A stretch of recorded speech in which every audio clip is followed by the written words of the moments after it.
Don't get blinded by the light from fame. We're all ordinary people at the end of the day. We make decisions, some good, some bad, but we all pushing for things we never had. Ordinary people with extraordinary ways. Yeah. Everyday people trying to make a way. It's just us. Ordinary people with extraordinary ways. Yeah. Trying to make a difference step by step each day. Thank you. Welcome to IJU Ghana Live. I'm your favorite host, Paul Semeh, on location at the Street Children Empowerment Foundation in Accra. On today's show, we'll be discussing her journey, some of her struggles, and her successes with my guest, Toyin Dania. Toyin, welcome to the show. Thank you very much, Paul. Thank you for having me. Great. Now, you have made a huge influence on me personally. Knowing you about 10 years ago, I was starting my career in the civil society NGO sector, and you stood with me. You gave me training, mentorship. You went back to the UK, but you still kept in touch. You did all of that. I just want to understand, and I've also seen that I thought it was peculiar to me, but anybody I brought close to you, you've done the same things with these people. What motivates you to mentor and inspire people? Thank you. What a lovely question. And most of it is to do with what I get back. They say when you give, you get back. You only get back what you give. So I have learned so much from you over these past 10 Children Empowerment Foundation. It's been a pleasure. And that's my ticket. The ticket is you get what you give. So I ran an incubator in London for 10 years with young entrepreneurs. And I wasn't going to leave that job. That wasn't even a job. That was my passion.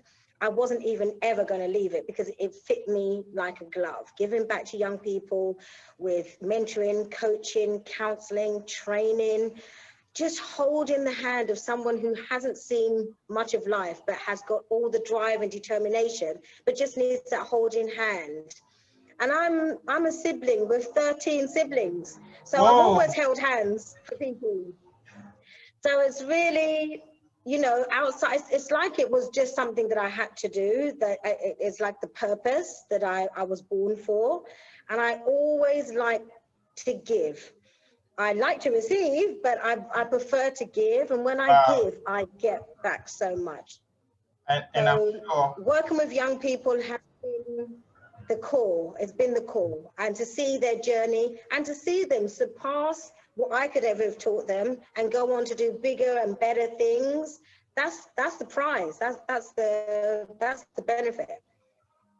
Thank you very much. That's a lovely thing. And indeed, you I just want you to know that you have been a blessing to me and to a lot more other people who will be watching this show.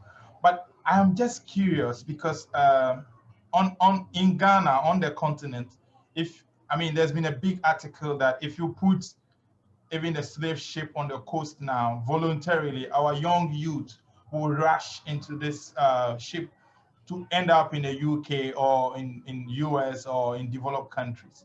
But you were in the UK, so I'm a bit curious, what made you decide that, you know what, I'm done, I'm moving back onto the continent and specifically Ghana to do this amazing noble job? The risk involved and all of that. You want to share that with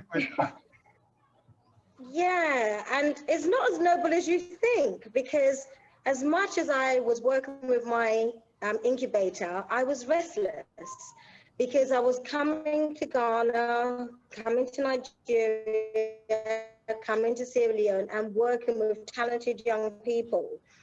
And it wasn't enough that I was going back to the UK and giving them fundamentals that happened for us in the UK. We're doing business practice, European-centric, and I wanted to be African-centric, and I didn't have the tools because I wasn't on the ground. So an opportunity came to work in Sierra Leone, to run an incubator in Sierra Leone, and I took that opportunity.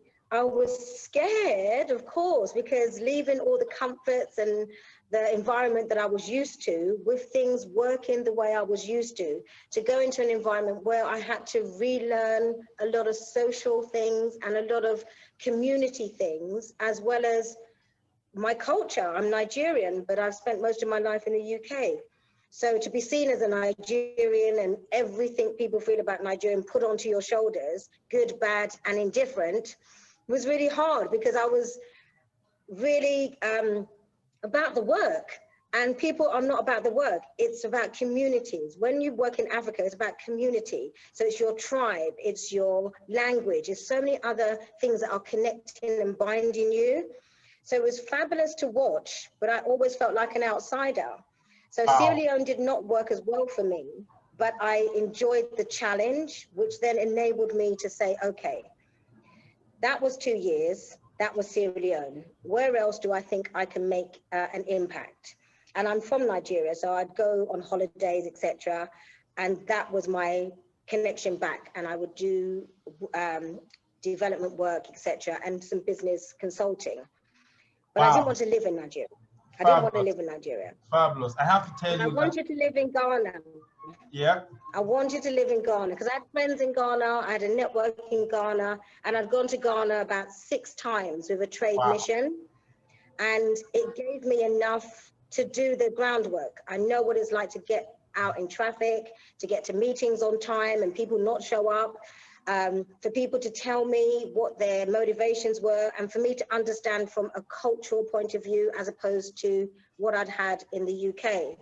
So that's what I really lacked. And so I came to Ghana to get that experience, that on the ground experience, to ground my support. So I want to ask, I know that, I just want to tell my viewers that this show has happened because you are a connectpreneur. You are always synerging people, connecting people. So this is how this show began. I met Yvonne Witter through you, and I met Dr. Anita Defoe through Yvonne, and Yvonne introduced me to Charlene, and Charlene is the founder of IJU Productions, and that's where we have this. So you have always synerged people, and it's not the only example. There are several of them that you have connected people.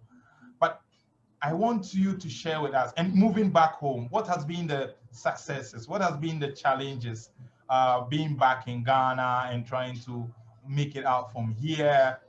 Out there, you had a prejudice. People didn't want to work with you because they had all this racist or this prejudice mindset towards you. You felt that coming back home, you could give your best. What has been the challenges so that anybody who is making a decision to come would know that, there is these challenges, but this is how you have gone around it to be able to survive. Yeah. Okay. Just a few corrections. I didn't ever feel I was leaving England because it was racist. I was leaving England because I wanted to be more connected to the work I felt I wanted to do. Great. And the work I felt I needed, the work I wanted to do was around young people in business, training, entrepreneurship. And I got a buzz from working with young people, seeing new ideas come onto the market and watching them grow. So it is that incubation sort of stage that I really enjoyed. So when I came to Ghana, it was because I'd seen so much of it from the trade missions that I'd done, and I wanted to do more. And you were one of those people that I met, and I wanted to work with you more simply because I had a lot to give, but I was lacking on the ground knowledge, working in Africa. So that's what I really wanted to do. And I had to leave England to do that because it wasn't enough to go for 3 months, come back, go for 2 months, come back. I had to live and immerse myself in everything, the good, the bad, the indifferent, the traffic. And even though there are some issues here in Ghana, mostly to do with collaboration, etc., it's a cultural relationship issue. And I'm a relationship person. So it was only going to be a matter of time before I mastered it so that I could actually make an impact. But I had to be on the ground. And we had too many people who were coming from outside, coming to show Africa what to do. And I wasn't coming like that. I was coming to learn from Africa, learn from Ghana, and where there are gaps, make my inroads. And that's what's really helped me. And 6 years down the line, I'm still learning. I think it's a journey of life that you keep learning if you're open to it. And I never felt I knew everything. I had my skill sets, and I always wanted to learn and grow and help. And being on the ground, I felt was the only way to do that. So that's what I did. Great. I am particularly interested in you sharing some of your struggles and how you overcame some of these struggles. You mentioned a bit on relationship, cultural relationship, but are these, and let's not just limit the conversation to living in Ghana. Your decision to leave the UK and come to Ghana, some of the struggles you may have had with that. We can share all of that with our listeners, so it would inspire somebody to know. Thank you. Yes. The most important thing to realize is you have to give it at least 2 years, Okay. because you're going to get frustrated because you're coming from a different perspective. When you come from the UK, everything's taken care of for you in terms of infrastructure and processes, etc. It's all taken care of. When you come to Africa, it's taken care of in a different way. So it's not that it's wrong, it's just different. And what I felt with some of my diasporans who were complaining to me was they wanted to come from one system into another, change that system to fit themselves, and then everything would be great. But there was a system that's already in Ghana. There's a system that's already in Nigeria, a system already in Sierra Leone. All you can do is add value to what is already there. Wow. And tweak the things that don't work, because they just need tweaking. They don't need dismantling. We don't have to reinvent the wheel. We have to see where there's gaps for what we have to share can be taken on board, because we're all human beings and we all like what we're doing. So my comfort zone was the UK. Someone in Ghana has their comfort zone. So me coming to Ghana and telling people to do this, that, and the other, it's not practical because they're not coming from my point of reference. My Wow. point of reference is 30 plus years in the UK, Wow. 40 plus years in the UK. Wow. And I can't just take it off, but I Yeah. have a compassionate side of me that allows me to put it to one side so that I can learn. And I like people and I like relationship. And I can't come with, I'm going to do this, I'm going to do that, you should do this, you should do that. That is not going to build relationship with anybody. We've all Wow. got our stories, and all of our stories are important. So this is Wow. me, this is you. Where can we work together? What can work, etc. And that might take a year for us to even find a project that we can do together. But we'll still keep talking, we still keep negotiating. Opportunities come, they don't work out. Opportunities go, opportunities come, they do work out. You then got some traction, you can move on to the next project. It's a growing experience. It's not a one size fits all, or one project is going to solve everyone's problems. Problems are created every day. Solutions are found every day. And our job as human beings is to keep finding solutions to the problem. I like solving problems. I like working with people. I like collaborating with people. And I see problems as an avenue to find a solution. So you're asking me struggles. I struggled with the money because the denominations was, 20 CDs in pounds, and luckily I'd come just after you'd done the denomination redress. So instead of 1,000 CDs, it was now 100 CDs. So yeah. I'd already worked with traffic, getting from one end of town to the other, the weather, because as much as you want sunshine 24/7, it also is a problem. It's hot. You've got to go from one air-conditioned place to another. And these are the practical things. Then it's about how people want to work with you and how they see you. So people are judging you from the minute you walk in because you're a diasporian. It's never like that. It's about collaboration and partnership. So anything that was a problem, you just have to tell me once, that doesn't work here in Ghana, and I won't do it again. Wow. I won't do it again, or I will check it out. Someone told me this.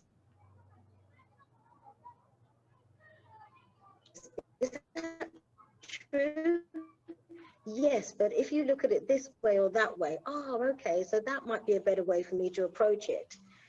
Every meeting is different, but there's some fundamentals. Respect for each other and each other's stories is fundamentally my goal in life, because I know my story. I don't know yours. So tell me yours, and then together we'll find something that can work. And if not today, maybe tomorrow. But I'll keep you in mind because I meet people all the time. Wow. And that's how, Wow. that's the tips I have. Just have an open mind. Know it all. Someone has got something to share with you that's deal with 10%, and that person has the 10%. So you need to work together to get that 100% that opens up that door. Wow, I'm so inspired by your words. I am like, I've been taking notes. I don't know if you realize I was just writing and writing and writing. Oh, like, you know this. We do this together. I know. We do this all the time. I know, but you see, the essence of It's Just Us Ghana Live is to have that cultural exchange, to have people in the diaspora and people at home to connect.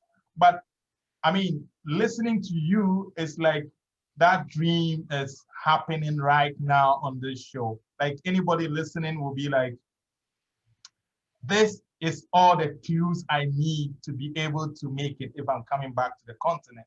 And this is what the essence of this show is, because we saw that gap. You will see that Africans on the continent are not really aligned to issues happening globally, to Africans in the diaspora.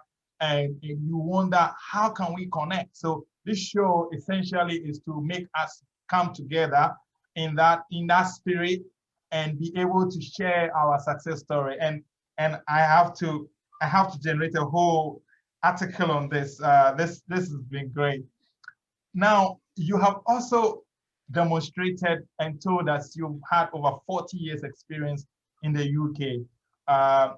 A lot of African women and youth are watching you. What practical business skills can you share with them to make their business more effective? Because I won't make you leave this show without giving them those tips. That's a bit of a broad question. Yeah, it's a bit broad, but what I can say is ideas are fantastic. But from those ideas, you have to then go to reality. So are your ideas realistic? Because only you know, and only you can put your uniqueness. Hold on to your idea, but you have to make sure it can thoroughly be investigated from all sides to make sure you're going to have 10 years and I've got, you know, a few clients. Why do you only have a few clients? It may be because it's been a hobby. You've maybe not put quite a lot of time and effort into it, because it takes work. It's not going to, just because you want it to be this wonderful business, it's not going to do it overnight. You need core competencies in your business.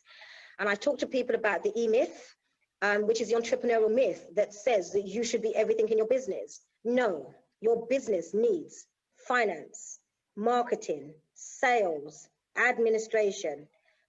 It needs all of that. And now we have ICT. You must be socially aware on the internet and all the different platforms you can have there. But it doesn't mean you, the one individual, needs to be all of those things. You need to get a body of people around you who can provide all the things that the business idea needs. Wow. Once the business idea is out there, that was your job, the business idea, and you may most probably have one or two of the skills that you can use to get it off the ground. But once you've got it off the ground, contracts, you need to know who to partner with, who to leverage your elements. Someone else may have 4 or 5 of the elements, and you need 7 elements, so you need someone else. But the business needs those elements, not just you. Trust is a big thing in Africa, to be able to trust your partners. So due diligence. So you need to be a registered business. You need to put your money where your mouth is and register your business for all the tax, breaks as well as the tax payments. There are some breaks that comes with paying tax, but you've got to put your contribution in, and you have to have all your legal documents in place. That makes it easy for people to invest in you, makes it easy for people to partner with you. And these are really small things that if you don't do them at the beginning, but you want to tell me you've been around for 5 years and you're not a registered business, if I don't take you seriously and I want to hold your hand, how does someone feel about you if they want to give you money or if they want to partner with you?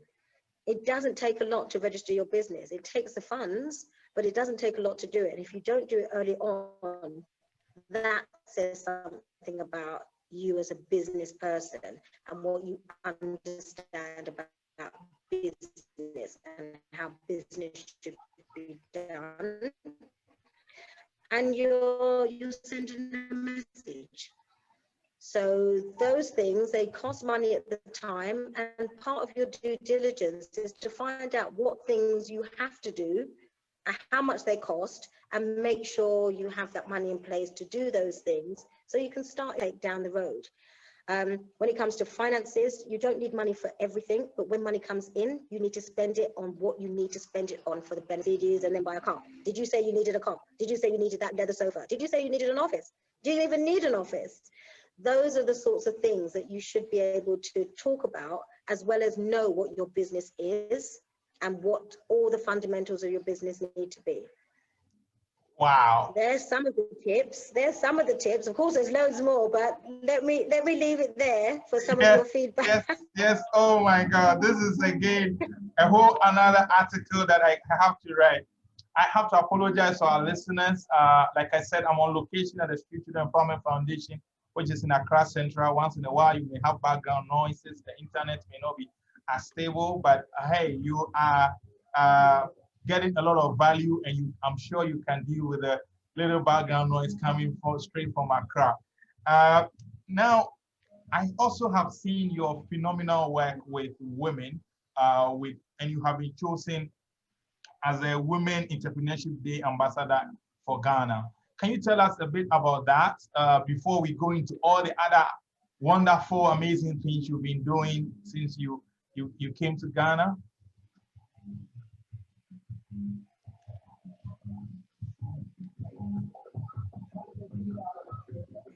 Thank you very much, Paul. This will be my 4th year, and I love it because it gives me opportunities to work with so many amazing women and girls with regards to their aspirations and inspirations in life. So we are 7 years old, and I have a lot of sisters on the continent. I specifically engage with my sisters on the continent, the other ambassadors. And on the 19th of November, we're going to have our Women's Entrepreneurship Day, which is the 19th of November every year. We in the western side of Africa, we are going to have our own project on the 20th, so save those dates. Wow. And we're going to be looking at our ladies with this new reality after COVID, and if they're ready for it, and give some tips and some support to help them with their businesses. So for me, I'm really excited because I've been doing it as the Women's Ambassador for Ghana on my own, and the sistership is there to support us. And we've all been doing individual events, but this year we're going to do it together, and we're going to focus on STEM, because we really want our girls, if they're not in STEM, to consider STEM as an option. So that's science, technology, economics and maths, and we really want them to prepare for them. It's going to be very difficult for you to get there with all the protesters, etc., how they just use social media, get people paid for food, for globalized people. So if you're not dealing with technology, you're going to be left behind. So it's about getting people on that trajectory as early as possible. We're going to look at agribusiness. We're going to look at mining, the biggest components of Africa trade, and it's time to redress that balance. So we've got a fantastic speaker who has been in the mining industry for the past 20 years, and she's got a lot of fantastic tips to share with us, and I'm looking forward to it because it's not exactly been my field either.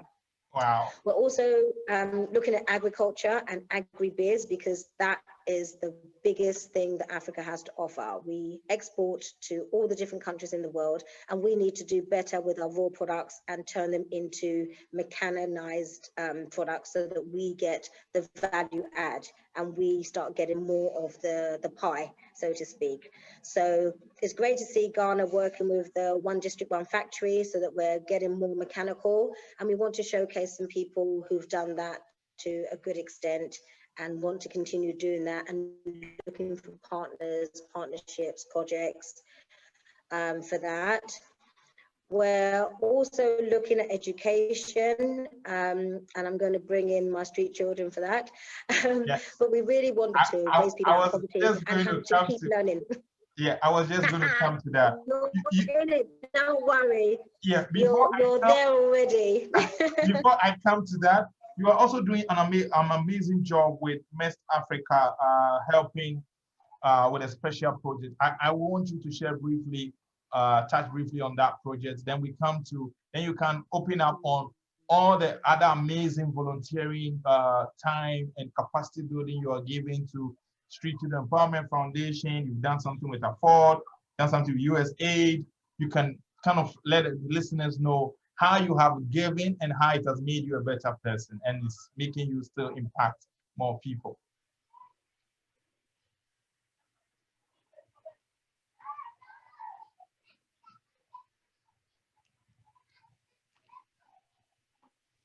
Hello?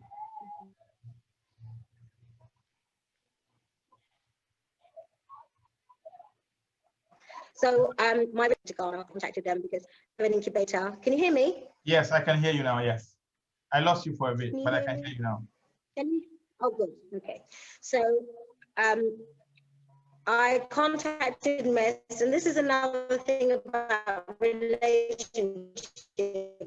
I contacted MEST when I first came because they were an incubator with a good reputation, etc.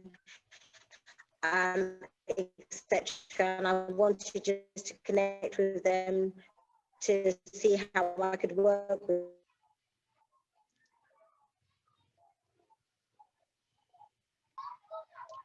Oh, unfortunately, listeners and viewers, I lost Toyin with all the outstanding things she has done. I learned a lot. I'm sure you learned a lot.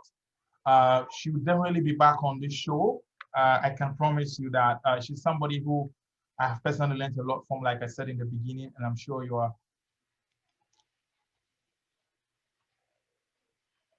Okay, so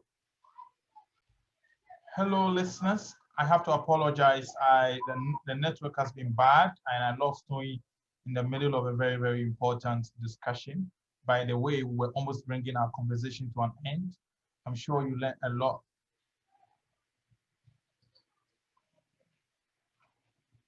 Go right at it. So my very final question before we leave, apart from doing Can we keep going? Yes. So that we make sure we finish. Yes. I noticed you are doing amazing work with MEST Africa. So if you kindly share that with us, then you can continue and sum it up with all the amazing work you're doing with the Street Children Empowerment Foundation, which I founded, and all the wonderful work you're doing with USAID, Afford, and all the things you have done that have made you become the strong pillar of support that you are.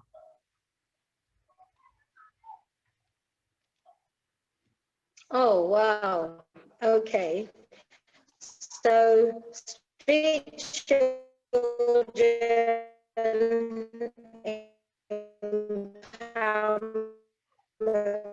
Foundation is my heart.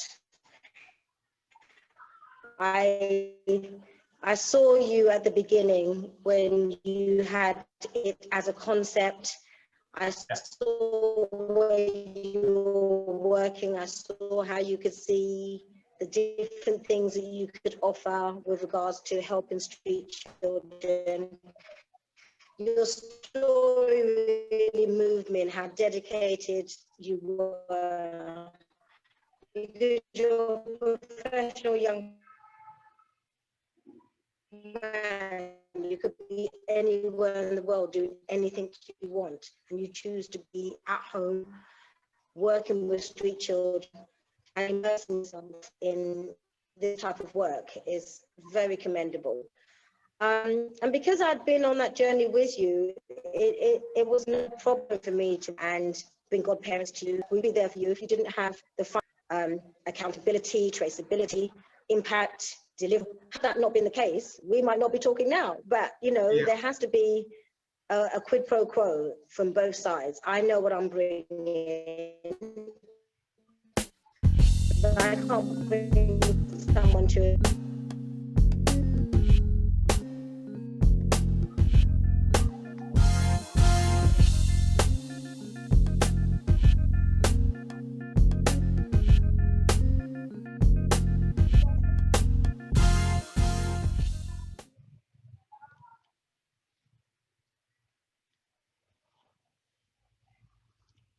We're back again. Yes. I'm so sorry. Yeah, apologies. We're back again. Yes. Apologies to all our listeners. We have a bad connection, but please go on. Yes. Okay. Working with street children, as again, it doesn't feel like work, but it's really lovely to be able to tell my friends and my networks, oh, I'm working with the Street Children charity. This is what we're doing. Last month, we partnered up to help with the Kenyan High Commission town. And it's when people want to do something, I have no problem with Seth because I know how you operate. To the point that I don't want to do any other charities because I can't say the same for them. And I see what we do on the board. Working, how diligently you're working and what you're doing. So it makes it very easy for me to be part of that. Afford gave me my African heart. I was struggling in London to find ways to give back to Africa without just sending money to my family and sending people to school. I wanted to do something impactful. So the African Foundation for Development really helped me and shaped me with how and why I can help with the different projects that they had. Most of them were to do with trade missions, to actually come immerse yourself in Africa for 2 weeks, working with a particular project, helping with particular training. And I did so many of them. It was like, it's times you can't do all from there. So Afford really, I mean, I met them maybe 17 years ago, and it's just been, we're still having partnerships now. I had a partnership, a project that I just won, and I asked them if they'd be involved with me, and that's what they shared with me, and I've kept that.